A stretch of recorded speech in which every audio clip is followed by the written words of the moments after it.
ಕನ್ನಡ ಮಾತಾಡ್ತಕ್ಕಂಥ ಎಲ್ಲ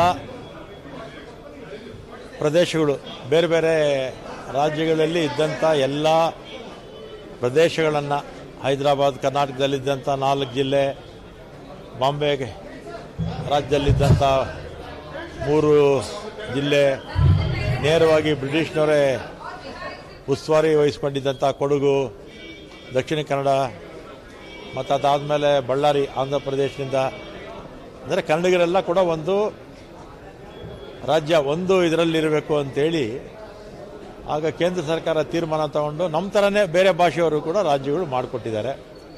ಆಮೇಲೆ ಈ 78 ವರ್ಷದಲ್ಲಿ ಸಾಕಷ್ಟು ಅಭಿವೃದ್ಧಿನ ಆಗಿದೆ. ಹಾಗೆ ಅವರಿಗೆ ಇನ್ನೂ ಅಭಿವೃದ್ಧಿ ಸಾಲದು ಅಂತ ಅವ್ರ ಮನಸ್ಸಲ್ಲಿರಬೇಕು. ಆದರೆ ಹೆಚ್ಚು ಆದ್ಯತೆ ನಮ್ಮ ಕಾಂಗ್ರೆಸ್ ಸರ್ಕಾರ ಇದ್ದಾಗ ಉತ್ತರ ಕರ್ನಾಟಕಕ್ಕೆ ಸಾಕಷ್ಟು ಕೊಟ್ಟಿದೆ. ಅದರಿಂದ ನಾವೆಲ್ಲ ಕೂಡ ಒಗ್ಗಟ್ಟಾಗಿರಬೇಕು. ಕನ್ನಡ ಮಾತಾಡ್ತಕ್ಕಂಥ ಎಲ್ಲ ಭಾಷಿಕರು ಒಂದು ರಾಜ್ಯ ಮಾಡಿಕೊಟ್ಟಿದ್ದನ್ನು 2 ಮಾಡಿ ಅಂತ ಕೇಳೋದು ಸರಿ ಇಲ್ಲ. ಆದರೆ ಆದ್ಯತೆ ಕೊಡಿ ಅನ್ನೋದನ್ನು ಅವರು ಕೇಳ್ತಾ ಇದ್ದಾರೆ. ಅದಕ್ಕೆ ನಾನು ಕೂಡ ಹೆಚ್ಚು ಆದ್ಯತೆ ನಮ್ಮ ಸರ್ಕಾರ ಇದ್ದಾಗೆಲ್ಲ ಕೂಡ ಕೊಟ್ಟಿದ್ದೀವಿ. ನೀರಾವರಿ ಇರ್ಬೋದು, ರಸ್ತೆ ಇರ್ಬೋದು, ಶಾಲೆ ಇನ್ನೂ ಆಗಬೇಕು ಅಂತ ಅವ್ರ ಆಸೆ ಆಗಲಿ ಬಿಡಿ. ಆದರೆ 2 ಮಾಡೋದು ಸೂಕ್ತ ಅಲ್ಲ, ಬೇರೆ ರಾಜ್ಯ ಮಾಡೋದು ಸೂಕ್ತ ಅಲ್ಲ ಅಂತ ನನ್ನ ಅಭಿಪ್ರಾಯ. ಕೊಡುವಿ, ಅನುದಾನಗಳು ಹೆಚ್ಚು ಕೊಡಲಿ, ನಾವು ಅದೇನು ಅದಕ್ಕೇನು ಅಡ್ಡಿ ಏನೇ ಇಲ್ಲ.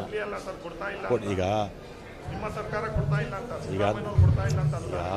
ಹಿಂದೆ 5 ವರ್ಷದಲ್ಲಿ ಸಿದ್ದರಾಮಯ್ಯನವರಿದ್ದಾಗ ನೀರಾವರಿಗೆ ಅದೇ ಎಚ್ ಕೆ ಪಾಟೀಲರು, ನಮ್ಮ SM ಕೃಷ್ಣವ್ರ ಕಾಲದಲ್ಲಿ ನೀರಾವರಿ ಮಂತ್ರಿಗಳಾಗಿರಲಿಲ್ವಾ, ಆಮೇಲೆ ನಮ್ಮ MB ಪಾಟೀಲರ ಕಾಲದಲ್ಲಿ ಈ ಥರ ಸಾಕಷ್ಟು ಆಗಿದೆ. ಬೇರೆ ಸರ್ಕಾರಗಳಿದ್ದಾಗಲೂ ಆಗಿರುತ್ತೆ, ನಾನೇನು ಇಲ್ಲ ಅಂತ ಹೇಳೋಕ್ಕಾಗಲ್ಲ. ಆದರೆ 2 ರಾಜ್ಯ ಮಾಡಿ, ಸಪ್ರೇಟ್ ರಾಜ್ಯ ಮಾಡಿ ಅನ್ನೋದು ಸೂಕ್ತ ಅಲ್ಲ. ಹೆಚ್ಚು ಅನುದಾನ ಕೇಳೋದ್ರಲ್ಲಿ ಯಾವ ಅಡ್ಡಿನೂ ಇಲ್ಲ. ಅವ್ರು ಕೇಳೋದ್ರೆ ಸರ್ಕಾರಗಳು ಕೂಡ ಸ್ಪಂದಿಸಬೇಕು ಅಂತ ಹೇಳ್ತೀನಿ.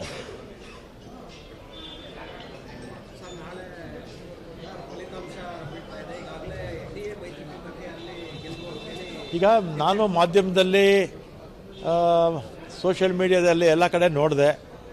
ಎಲ್ಲ ಸಮೀಕ್ಷೆಗಳಲ್ಲೂ NDA ಬರುತ್ತೆ ಅಂಥೇಳಿ ಬರ್ತಾ ಇದೆ. NDA ಬಂದರೆ ನಮ್ಮ ದೇಶದ ದುರಾದೃಷ್ಟ ಅಷ್ಟೇ. ಆಮೇಲೆ ಬಿಹಾರದ ಜನರ ದುರಾದೃಷ್ಟ NDA ಅಧಿಕಾರಕ್ಕೆ ಬಂದರೆ. ಯಾಕಂದರೆ ಸುಮಾರು 20 ವರ್ಷದಿಂದ ನಿತೀಶ್ ಕುಮಾರ್ ಆಡಳಿತ ಮಾಡ್ತಾ ಇದ್ದಾರೆ. ಬಿಹಾರದವರೇ ನಮ್ಮ ಬೆಂಗಳೂರಲ್ಲಿ ಕನಿಷ್ಠ 5-6 ಲಕ್ಷ ಜನ ಬಂದು ಇಲ್ಲಿ ಕೆಲಸ ಮಾಡ್ತಾ ಇದ್ದಾರೆ. ಅಲ್ಲಿ ಉದ್ಯೋಗ ಸಿಗ್ತಿಲ್ಲ ಅಂತ ಇಲ್ಲಿ ಪಾಪ ಬಂದು ನೆಲೆಸಿದ್ದಾರೆ. 20 ವರ್ಷದಿಂದ ಅವರೇ ಆಡಳಿತ ಮಾಡ್ತಾ ಇದ್ದಾರಲ್ಲ BJP, ನಿತೀಶ್ ಕುಮಾರು. ಯಾಕೆ ಅಭಿವೃದ್ಧಿ ಆಗಲಿಲ್ಲ? ನಮ್ಮ ದೇಶದಲ್ಲೂ ಅಷ್ಟೇ ನಿರುದ್ಯೋಗ ಪ್ರಮಾಣ ಜಾಸ್ತಿ ಆಗ್ತಾ ಇದೆ BJP ಸರ್ಕಾರ ಬಂದ ಮೇಲೆ. ಯಾಕೆ ನಿರುದ್ಯೋಗ ಸಮಸ್ಯೆ ಬಗ್ಗೆ ಕೇಂದ್ರ ಸರ್ಕಾರ ಗಮನ ಹರಿಸ್ತಿಲ್ಲ? ಉದಾಹರಣೆಗೆ ವೆಸ್ಟ್ ಬೆಂಗಾಲ್ನವರು ಕನಿಷ್ಠ 8-10 ಲಕ್ಷ ಜನ ನಮ್ಮಲ್ಲಿ ಬಂದು ಕೆಲಸ ಮಾಡ್ತಾ ಇದ್ದಾರೆ. ಬಿಹಾರದವರು 5-6 ಲಕ್ಷ, ಒರಿಸ್ಸಾದವರು, ಮತ್ತು ಇವರು ರಾಜಸ್ಥಾನವರು, ಮತ್ತು ಅದೇ ರೀತಿ ಮಿಜೋರಾಮು, ನಾಗಾಲ್ಯಾಂಡು ಆ ಭಾಗದಲ್ಲಿ ಸಣ್ಣ ಸಣ್ಣ ರಾಜ್ಯಗಳಿದೆಯಲ್ಲ, ಕನಿಷ್ಠ ಒಂದು 5-6 ಲಕ್ಷ ಜನ ಬಂದು ಬೆಂಗಳೂರಲ್ಲಿ ಕೆಲಸ ಮಾಡ್ತಾ ಇದ್ದಾರೆ ಅಲ್ವಾ. ಆ ಭಾಗದಲ್ಲಿ ಕೆಲಸಗಳು ಸಿಗದೇ ಇರೋದ್ರಿಂದ ಬೆಂಗಳೂರಲ್ಲಿ ಬಂದು ಜನ ಕೆಲಸ ಮಾಡ್ತಾ ಇದ್ದಾರೆ. ಅಂದರೆ ಅದರ ಅರ್ಥ ಏನಂದರೆ ನಿರುದ್ಯೋಗ ಪ್ರಮಾಣ ದೇಶದಲ್ಲಿ ಜಾಸ್ತಿ ಆಗ್ತಾ ಇದೆ. ಹೊಸ ಉದ್ಯೋಗಗಳು ಸೃಷ್ಟಿ ಆಗ್ತಿಲ್ಲ, ಹೊಸ ಉದ್ಯಮಿಗಳು ಕೂಡ ಪ್ರಾರಂಭ ಆಗ್ತಿಲ್ಲ.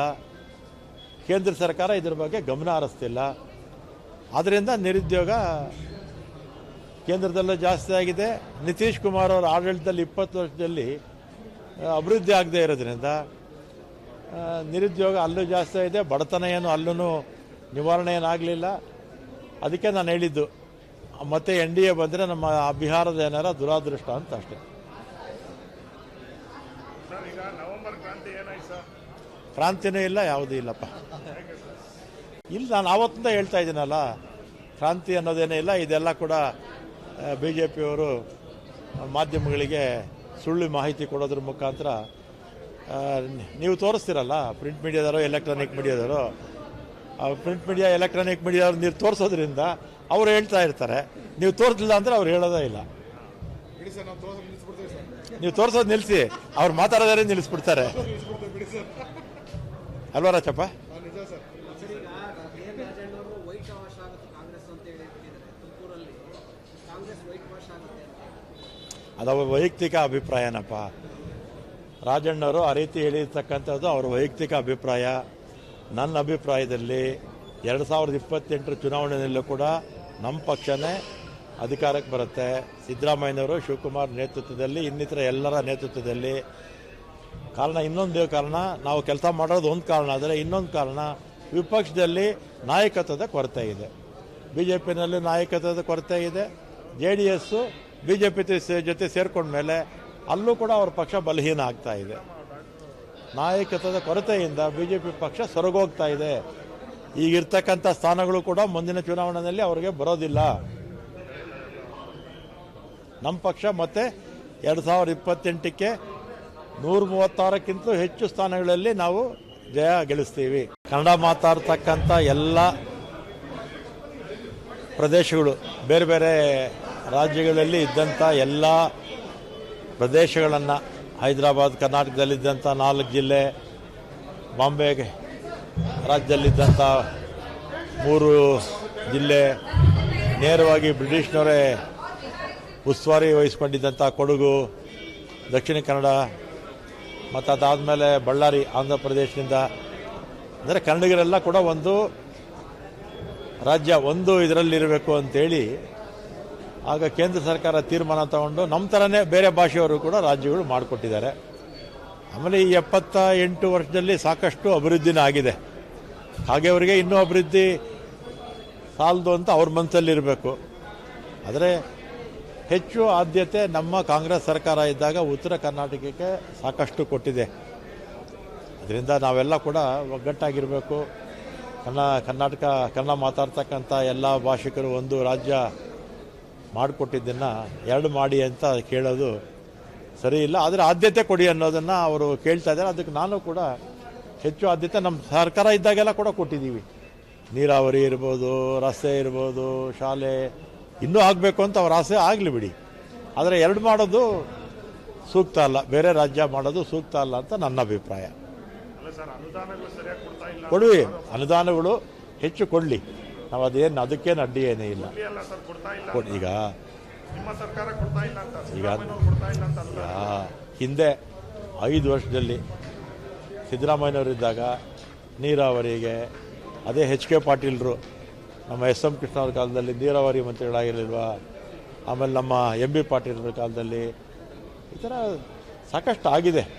ಬೇರೆ ಸರ್ಕಾರಗಳಿದ್ದಾಗಲೂ ಆಗಿರುತ್ತೆ, ನಾನೇನು ಇಲ್ಲ ಅಂತ ಹೇಳೋಕ್ಕಾಗಲ್ಲ. ಆದರೆ 2 ರಾಜ್ಯ ಮಾಡಿ, ಸಪ್ರೇಟ್ ರಾಜ್ಯ ಮಾಡಿ ಅನ್ನೋದು ಸೂಕ್ತ ಅಲ್ಲ. ಹೆಚ್ಚು ಅನುದಾನ ಕೇಳೋದ್ರಲ್ಲಿ ಯಾವ ಅಡ್ಡಿನೂ ಇಲ್ಲ. ಅವ್ರು ಕೇಳೋದ್ರೆ ಸರ್ಕಾರಗಳು ಕೂಡ ಸ್ಪಂದಿಸಬೇಕು ಅಂತ ಹೇಳ್ತೀನಿ.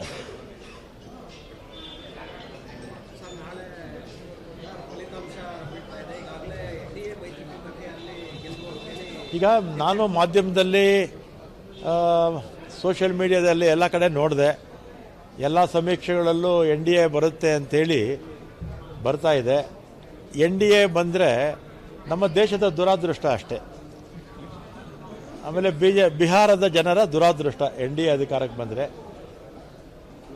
ಯಾಕಂದರೆ ಸುಮಾರು 20 ವರ್ಷದಿಂದ ನಿತೀಶ್ ಕುಮಾರ್ ಆಡಳಿತ ಮಾಡ್ತಾ ಇದ್ದಾರೆ. ಬಿಹಾರದವರೇ ನಮ್ಮ ಬೆಂಗಳೂರಲ್ಲಿ ಕನಿಷ್ಠ 5-6 ಲಕ್ಷ ಜನ ಬಂದು ಇಲ್ಲಿ ಕೆಲಸ ಮಾಡ್ತಾ ಇದ್ದಾರೆ. ಅಲ್ಲಿ ಉದ್ಯೋಗ ಸಿಗ್ತಿಲ್ಲ ಅಂತ ಇಲ್ಲಿ ಪಾಪ ಬಂದು ನೆಲೆಸಿದ್ದಾರೆ. 20 ವರ್ಷದಿಂದ ಅವರೇ ಆಡಳಿತ ಮಾಡ್ತಾ ಇದ್ದಾರಲ್ಲ BJP, ನಿತೀಶ್ ಕುಮಾರು. ಯಾಕೆ ಅಭಿವೃದ್ಧಿ ಆಗಲಿಲ್ಲ? ನಮ್ಮ ದೇಶದಲ್ಲೂ ಅಷ್ಟೇ ನಿರುದ್ಯೋಗ ಪ್ರಮಾಣ ಜಾಸ್ತಿ ಆಗ್ತಾ ಇದೆ BJP ಸರ್ಕಾರ ಬಂದ ಮೇಲೆ. ಯಾಕೆ ನಿರುದ್ಯೋಗ ಸಮಸ್ಯೆ ಬಗ್ಗೆ ಕೇಂದ್ರ ಸರ್ಕಾರ ಗಮನ ಹರಿಸ್ತಿಲ್ಲ? ಉದಾಹರಣೆಗೆ ವೆಸ್ಟ್ ಬೆಂಗಾಲ್ನವರು ಕನಿಷ್ಠ 8-10 ಲಕ್ಷ ಜನ ನಮ್ಮಲ್ಲಿ ಬಂದು ಕೆಲಸ ಮಾಡ್ತಾ ಇದ್ದಾರೆ. ಬಿಹಾರದವರು 5-6 ಲಕ್ಷ, ಒರಿಸ್ಸಾದವರು, ಮತ್ತು ಇವರು ರಾಜಸ್ಥಾನವರು,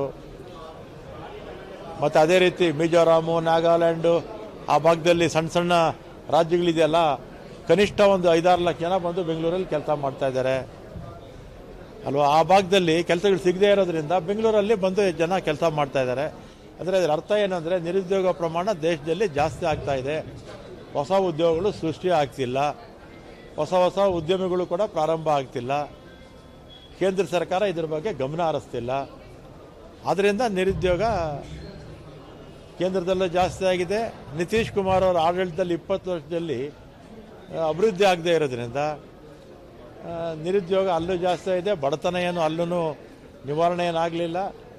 ಅದಕ್ಕೆ ನಾನು ಹೇಳಿದ್ದು ಮತ್ತೆ NDA ಬಂದರೆ ನಮ್ಮ ಬಿಹಾರದ ಏನಾರ ದುರಾದೃಷ್ಟ ಅಂತ ಅಷ್ಟೇ. ಕ್ರಾಂತಿನೂ ಇಲ್ಲ, ಯಾವುದೂ ಇಲ್ಲಪ್ಪ. ಇಲ್ಲ, ನಾನು ಆವತ್ತಿಂದ ಹೇಳ್ತಾ ಇದ್ದೀನಲ್ಲ, ಕ್ರಾಂತಿ ಅನ್ನೋದೇನೇ ಇಲ್ಲ. ಇದೆಲ್ಲ ಕೂಡ BJPಯವರು ಮಾಧ್ಯಮಗಳಿಗೆ ಸುಳ್ಳು ಮಾಹಿತಿ ಕೊಡೋದ್ರ ಮುಖಾಂತರ ನೀವು ತೋರಿಸ್ತೀರಲ್ಲ, ಪ್ರಿಂಟ್ ಮೀಡಿಯಾದವರು ಎಲೆಕ್ಟ್ರಾನಿಕ್ ಮೀಡಿಯಾದವರು. ಪ್ರಿಂಟ್ ಮೀಡಿಯಾ ಎಲೆಕ್ಟ್ರಾನಿಕ್ ಮೀಡಿಯಾದವ್ರು ನೀವು ತೋರಿಸೋದ್ರಿಂದ ಅವ್ರು ಹೇಳ್ತಾ ಇರ್ತಾರೆ. ನೀವು ತೋರಿಸಲಿಲ್ಲ ಅಂದರೆ ಅವ್ರು ಹೇಳೋದೇ ಇಲ್ಲ. ನೀವು ತೋರಿಸೋದು ನಿಲ್ಲಿಸಿ, ಅವ್ರು ಮಾತಾಡೋದೇ ನಿಲ್ಲಿಸ್ಬಿಡ್ತಾರೆ ಅಲ್ವಾ ರಾಚಪ್ಪ?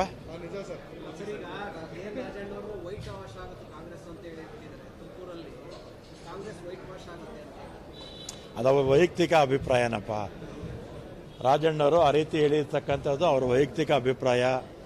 ನನ್ನ ಅಭಿಪ್ರಾಯದಲ್ಲಿ 2028 ಚುನಾವಣೆಯಲ್ಲೂ ಕೂಡ ನಮ್ಮ ಪಕ್ಷನೇ ಅಧಿಕಾರಕ್ಕೆ ಬರುತ್ತೆ.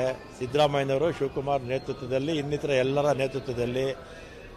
ಕಾರಣ ಇನ್ನೊಂದು ಕಾರಣ, ನಾವು ಕೆಲಸ ಮಾಡೋದು ಒಂದು ಕಾರಣ ಆದರೆ ಇನ್ನೊಂದು ಕಾರಣ ವಿಪಕ್ಷದಲ್ಲಿ ನಾಯಕತ್ವದ ಕೊರತೆ ಇದೆ. BJPನಲ್ಲಿ ನಾಯಕತ್ವದ ಕೊರತೆ ಇದೆ.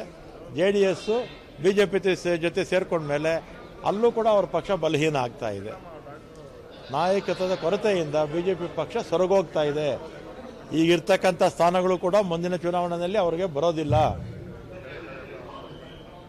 ನಮ್ಮ ಪಕ್ಷ ಮತ್ತೆ 2028ಕ್ಕೆ 136ಕ್ಕಿಂತಲೂ ಹೆಚ್ಚು ಸ್ಥಾನಗಳಲ್ಲಿ ನಾವು ಜಯ ಗಳಿಸ್ತೀವಿ.